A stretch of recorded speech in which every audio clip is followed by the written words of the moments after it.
Chers auteurs, bonjour. Aujourd'hui, je m'adresse particulièrement à tous ceux qui voudraient commencer à écrire un roman. Par où commencer? C'est ce que nous allons voir dans cette bouffée d'écriture.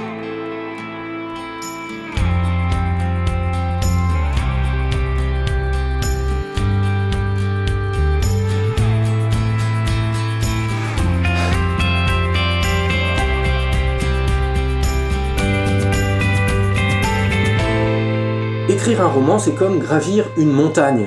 C'est une grande aventure, pleine de rebondissements, où le souffle est mis à rude épreuve, mais où le sommet récompense largement tous les efforts. Cela demande une préparation sérieuse, des outils et un plan d'attaque. Avant tout, faites un point sur votre envie. Pourquoi voulez-vous écrire un roman? Parce que vous avez un témoignage à confier à vos lecteurs, parce que vous voulez être publié, devenir riche et célèbre comme James Patterson ou Stephen King, parce que vous voudriez créer un monde et le faire admirer à vos lecteurs, parce que vous voudriez en faire votre métier. Déposez votre rêve par écrit, en quelques mots, et gardez-le précieusement.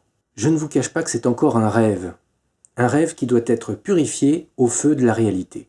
Mais il a quand même sa place dans votre projet, c'est votre motivation première, celle qui vous lance. Si ce rêve ne concerne que vous, vous pouvez vous concentrer sur votre écriture. J'y reviens après.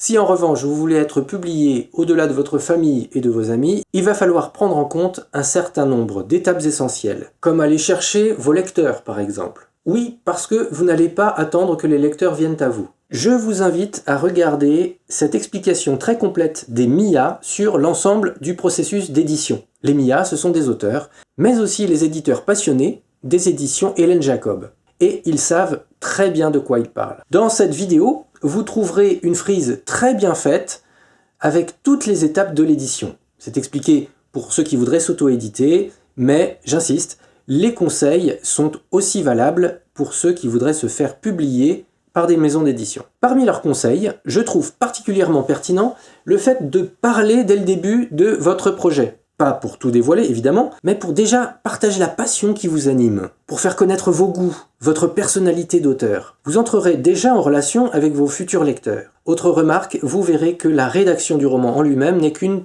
petite partie de tout le travail à faire pour être publié. Si cela vous décourage un peu, et que vous avez une furieuse envie d'écrire, je vous conseille de commencer par une nouvelle, de quelques pages, pour vous et vos proches. Cela vous permettra de creuser votre écriture et de renforcer votre motivation. Voyons maintenant plus en détail comment commencer l'écriture de votre roman. Il y a deux grandes tendances chez les auteurs. Je croise souvent des intuitifs qui se précipitent tête baissée dans leur premier chapitre sans trop savoir où ça va les mener. L'expérience est grisante. On a l'impression de découvrir son propre roman comme le ferait un lecteur. Mais souvent, ils s'essoufflent vite. Et quand ils arrivent à finir leur premier jet, leur histoire est souvent bancale, voire complètement invraisemblable. Cela demande alors un certain nombre de réécritures successives pour arriver à quelque chose qui se tienne. La deuxième tendance chez les auteurs est celle qui passe par la construction préalable de leur histoire. Ce sont les mécanos. Ils prennent plusieurs semaines à structurer leur histoire. Une fois cette étape passée, ils peuvent se lancer dans l'écriture en maîtrisant chaque scène,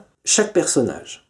Ils savent où ils vont et ils peuvent se concentrer sur la mise en scène, les dialogues et tous les procédés qui permettent de faire ressentir des émotions au lecteur. D'accord, j'avoue ma présentation de ces deux tendances est un peu pipée. Je favorise évidemment les mécanos. Mais comme je l'ai dit, il s'agit de tendances, de goût de l'auteur, et pas encore de techniques élaborées. Pour les intuitifs, la structuration peut être pénible au début parce qu'ils ont besoin de ressentir leur histoire pour avancer. La solution pour eux, qui marche assez bien, est de passer par des résumés successifs. Alors si vous n'avez pas encore le goût et l'habitude de structurer, commencez par écrire un résumé de votre histoire en une page, pas plus. Évidemment, vous trouverez cela un peu rapide, c'est normal, mais gardez bien en tête que ce n'est qu'une ébauche, à préciser. Puis découpez soigneusement votre résumé en différentes parties, en suivant les articulations naturelles de votre histoire. Je veux dire par là les tournants de l'action. Par exemple, imaginons que vous vouliez raconter une histoire policière. Au début, vous racontez un meurtre et le lancement de l'enquête. Puis comment le juge chargé de l'enquête va soupçonner une première personne. Puis comment le juge, en creusant davantage, va soulever d'autres éléments troublants qui concernent sa propre famille, etc.